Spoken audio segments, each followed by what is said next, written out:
Hello, everybody. I'm Michael. This time I show you basic usage of the Notion. 시작은 그럴싸하게 시작했지만 막상 노션에 대한 얘기를 할 생각은 없습니다. 이제부터 시작되는 이제 캡처된 비디오에 노션의 기본적인 사용법이 너무 확실하게 표현이 되어 있기 때문에 굳이 말을 사족을 덧붙일 필요가 없을 것 같아요. 대신에 오늘 노션 첫 시간이니까 노션에 제가 느낀 노션에 대한 인상, 그 다음에 노션의 장점과 단점, 그 다음에 컨센트레이션, 플로트, 크리에이티브와 노동의 강도 이런 얘기를 좀 해주고 싶습니다. 일단 이게 원래 이럴 생각은 전혀 없었는데요. 지금이 벌써 시간이 1시 반이거든요. 월요일 1시 반입니다. 월요일 새벽 1시 반. 예정대로라면 지금 이제 이전에 어떻게든 이 시간이 되기 전에 파트너한테 연락이 와서 같이 작업한 결과물을 서로 간에 이렇게 공유를 해야 될 텐데 이게 팀플이란 게 뭐 다들 겪어보신 분들은 알겠지만 이런 일이 꼭 벌어지거든요. 이게 한번 저도 당해보니까 굉장히 기분이 다운되네요. 혼자 총대를 맨 기분이 이런 거였다는 거를. 이게 참 신기한 게 제가 학교 다닐 때는 이런 게 없었거든요. 물론 이제 집단으로 단체로 이렇게 작업을 해야 되는 것도 있긴 있었지만 지금처럼 교수님들이 팀플이라는 거를 이렇게 남발하지는 않았어요. 이런 악습이 도대체 왜 생겼는지를 모르겠는데 더 궁금한 거는 학생들이 왜 거기에 대해서 항의를 하지 않냐는 거야. 뭐 지금 젊은 친구들은 또 나름의 사정이 있든지 아니면 뭐 인정하지 않을 수도 있겠지만 우리 때는 좀 반항 정신이 있었거든요. 이런 일이 생겼을 때는 여기에 대해서 또 따지는 사람들이 있었다고. 아 이게 팀플을 해야만 하는 겁니까? 아니면 뭐 이거 팀플 이거 하기 싫습니다. 뭐 이런 소리를 하는 애들도 틀림없이 있었을 거라고. 나만 그랬던 건 아니고 일단 이제 노션 얘기부터 합시다. 제 개인적인 노션의 느낌을 얘기하면은요. 노션은 장점도 있고 단점도 있습니다. 일단 노션의 장점은요. 어, 콜라보레이션을 하기에 적합하도록 효과적으로 만든 툴이라는 거죠. 보통 지금 우리가 제일 많이 모르겠습니다. 저만 그런지 모르겠는데 사람들 손에서 제일 많이 사용되는 툴이 뭔가 하면은 제가 볼 때 이게 비슷한 게 킵이거든요. 구글 킵. 그런데 킵은 사실은 메모잖아요. 그리고 솔직히 말해서 거기에서 공유라는 게 하려면 할 수는 있지만 그게 그렇게 적극적으로 활용되려고 이게 의도된 건 아니에요. 그러니까 뭔가 문서에서 서로 간에 사람들이 협업을 하기에 적합한 툴은 아닙니다. 모바일로 나온 다른 툴들이 또 있을지 모르겠지만 반대로 보게 되는 또 그만큼의 kit만큼 간편하게 사용할 수 있는 편의성을 또 주는 툴은 없었어요. 제가 볼 때는 그 점에서 노션은 상당히 잘 만든 툴입니다. 킵에서 우리가 부족함을 느꼈던 사람들, 그 사람들이 가려운 곳, 부족한 곳을 메워주는 그런 툴. 그 부분은 성공을 한 거죠. 그런데 노션의 단점이라면, 그러니까 이게 효과를 볼 수 있는 사람들과 효과를 볼 수 없는 사람들이 있다는 거죠. 이게 단점이라고 표현하기 뭐하지만 일단 우리 입장은 코딩을 하는 사람들이잖아요. 근데 코딩을 하는 사람들한테는 노션이라는 툴이 과연 그렇게 효과적인 협업의 툴인가에 대해서는 전 좀 의구심을 품고 있습니다.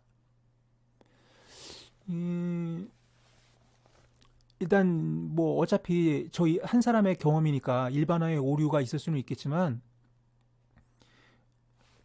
코딩 하는 사람들이 많이 쓰는 일단 GitHub이라는 툴이 있고요.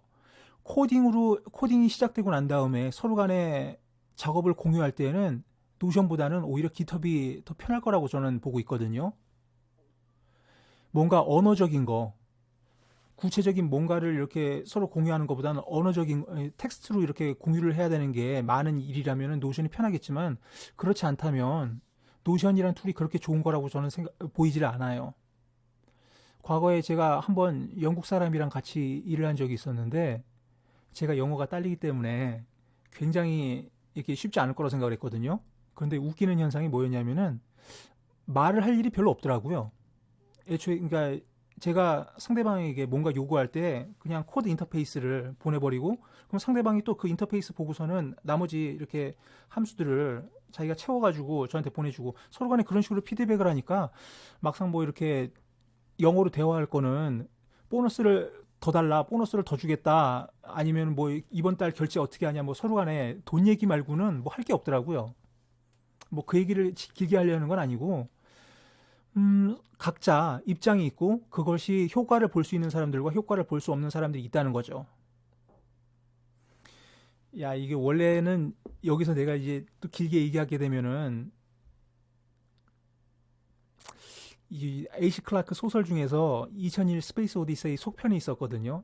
2010년이라고 거기에서 이제 그런 장면이 있었어요. 그 소설 자체는 되게 재미가 없었는데 인상 깊었던 장면이 뭐냐면은 러시아 사람들이랑 미국 사람들이랑 우주인들이 서로 이제 우주 공간에서 도킹을 해가지고 함께 이제 탐사를 조사를 떠나게 되는데 갑자기 이렇게 생긴 작전이기 때문에 서로 준비가 전혀 안 됐던 거예요. 그래서 어떻게든 그 탐사 기간 동안에 서로 상대방 나라의 말을 배우려고 노력을 했는데 과학자들이 끝내 실패해요. 이게 러시안이랑 영어랑 어느 정도 격차가 좀 있는 언어니까 하루아침에 배울 수는 없잖아요. 근데 웃기는 게 딱히 그 언어에 대한 준비를 안 한 사람들, 엔지니어들은 딱히 언어에 대한 이렇게 사전에 준비를 별로 안 했거든요. 근데 이 사람들은 서로 양국 간에 의사소통이 되는 거야. 왜 그런가 했더니만 전문 용어들은 국경이 없는 거예요. 내가 볼트라고 했을 때는 볼트고 상대방이 너트라고 했을 때는 나한테도 너트인 거예요. 언어 간에 이렇게 벽이 없다는 거죠. 근데 그러니까 프로그래머들한테는 사실은 이 코드가 만국 공통어거든요. 그렇기 때문에 내가 본 코드를 저기 지구 반대편에 있는 사람이 본다고 해서 그 부분에서 오해하거나 곡해할 만한 요지는 사실은 별로 없다는 거예요. 오히려 거기에 어정쩡하게 영어로 주석을 달아놓으면 그것 때문에 오해를 할 수 있을지 모르겠지만 코드 그 자체를 가지고서 서로 간에 대화를 한다면은 오히려 의사소통에 있어서 오류가 생길 일은 없다는 거죠. 그런데 그런 상황에서 노션이라는 툴을 사용한다? 같은 모국어를 공유하는 사람일지라도 100% 서로 간에 언어 의사소통의 오류가 없어지기가 힘든데 혹시라도 만약에 우리가 해외에 있는 사람들과 협업을 해야 된다고 했을 때는 이게 절대 피해야 될 툴이 될 수가 있다는 거죠. 자, 일단 여기까지는 노션에 대한 제 인상과 장단점에 대한 얘기였고요. 그 다음에 이제부터는 저 개인적인 노동과 창의력, 뭐 집중력 여기에 대한 얘기를 하겠습니다. 어떻게 보면 굉장히 개인적인 얘기가 될 수가 있는데요. 제가 볼 때는 이 얘기만큼은 꼭 해주고 싶다 하는 느낌이 들어서 일부러 이 시간 빌어서 얘기를 꺼내게 됐습니다. 이게 노션이란 게 생산성을 향상시키는 툴이라고 하죠. 그건 모두가 동의할 겁니다. 그런데 이 생산성 향상이라는 거는 사실은 노동의 강도를 강화시킨다는 얘기예요. 그러니까 노동이라고 하면은 사람들 이제 보통 노동이라는 한마디로 하겠지만 사실은 두 가지 측면이 있는 거죠. 노동의 양과 노동의 강도. 노동의 양이라는 거는 사실은 이게 사람마다 큰 차이를 두기가 힘듭니다. 우리에겐 똑같이 24시간이 주어진 거고 인간이니까 밥도 먹어야 되고 잠도 자야 되고 이런저런 걸 제하고 난 다음에 그 시간은 사실은 모든 사람들이 비슷해요. 아무리 일을 열심히 한다고 해도 남보다 200%, 300% 노동의 양을 더 이렇게 증가시킬 수는 없습니다. 보통 우리가 노동이라고 표현하는 거는 그 차이라고 얘기했을 때는 양이 아니라 강도를 표현하게 되는 거죠. 근데 이 노동의 강도라는 거는 불행하게도 인간의 창의력과 반비례 관계에 있습니다. 그러니까 사람들이 얘기할 때 또 뭐랄까 구분을 두지 않고 사용하는 단어가 또 뭐가 있냐면은 집중력이라는 단어가 있거든요. 우리는 이제 한국어로는 이걸 집중력이라고밖에 표현할 수가 없는데 영어로는 이게 몇 가지 단어가 있죠. concentration, focusing, plotting. 그러니까 concentration이나 focusing은 보통 우리가 표현할 때의 집중력과 비슷한 뜻이에요. 그러니까 장인, 마이스터 이런 사람들이 정말 집중을 해가지고 한 땀 한 땀 아니면 뭐 한 치의 빈틈도 없이 한 치의 오차도 없이 이렇게 정교하게 이렇게 작업을 할 때 그때 사용하는 정신력을 우리가 컨센트레이션이나 포커싱이라고 부르겠죠. 그런데 그거 말고 크리에이티브가 필요한 사람들, 그러니까 작가, 뭐 작곡가, 화가, 뭐 기타 예술가라든지 그리고 뭔가 크리에이티브를 발현해서 물건을 만들어야 되는 사람들, 그리고 저는 그 중엔 프로그래머가 포함되어 있다고 생각하는데요. 그런 크리에이티브가 필요한 사람들이 사용하는 집중력은 플로팅이라고 표현하죠. 영어에서는 서로 간에 좀 다르게 표현합니다.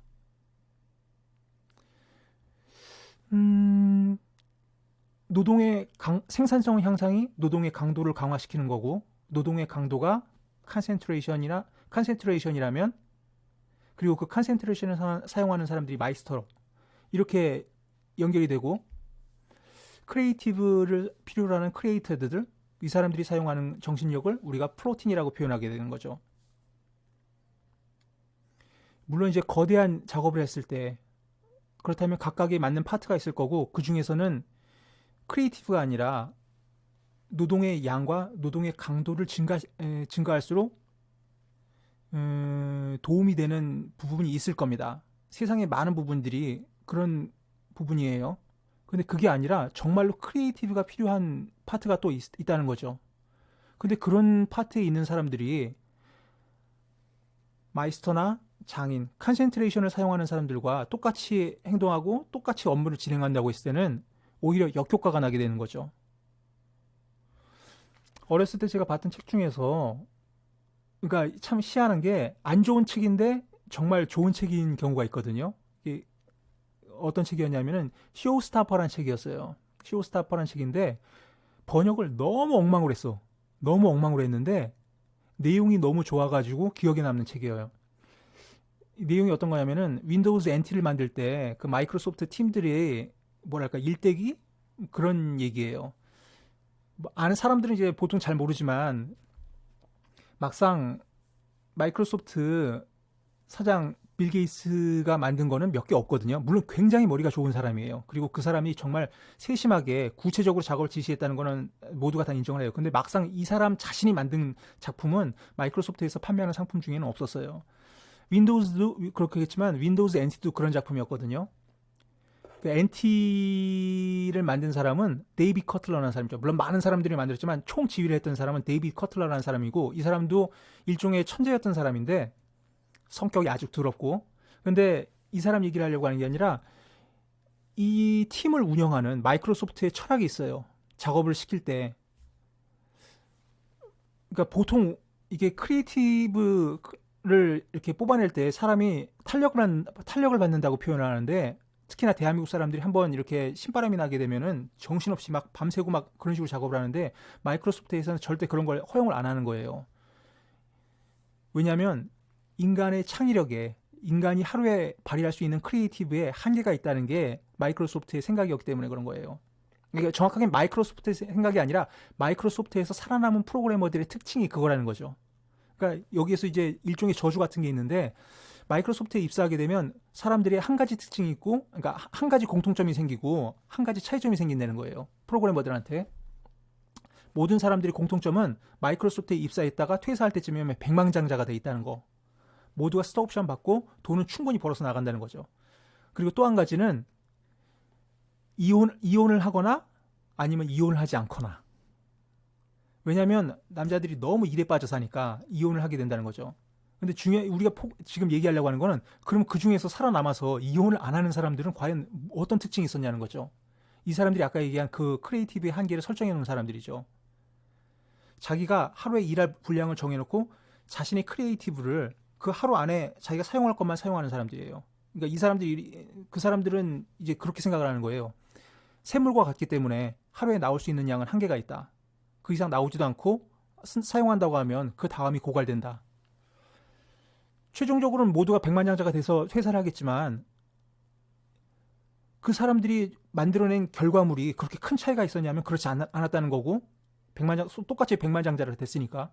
하지만 하루에 자신의 크리에이티브의 그 한계를 인정한 사람들, 얼핏 보게 되면은 그걸 아끼고 뭐 이렇게 일부러 제한한 것처럼 보이지만 그게 아니라 자신의 크리에이티브를 굉장히 소중하게 생각했다는 얘기죠.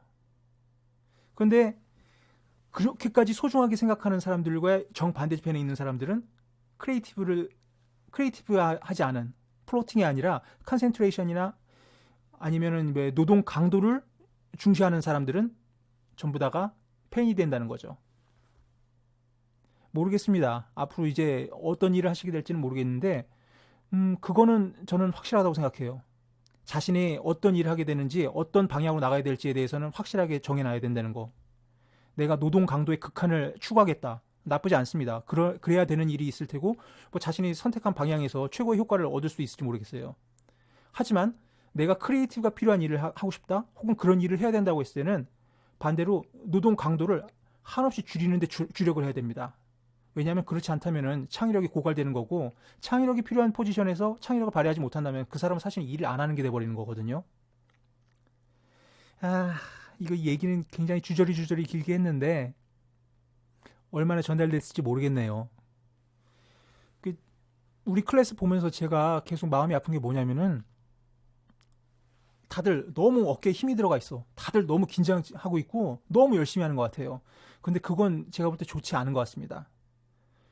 뭔가 우리가 배우고 익혀야 되는 게 그냥 무조건 달달 머릿속을 암기하고 그런 일이라면 뭐 그런 식의 접근 방법이 나쁘진 않을지 모르겠는데, 그런 건 절대 아니라고 생각하거든요. 이해하고 다시 그걸 재구성하고 변형시켜야 되는 그런 일을 해야 되는 건데, 그런 사람들한텐 몸이 너무 굳어 있거나 이렇게 너무 긴장해 있거나 그거는 안 좋다고 생각합니다. 아,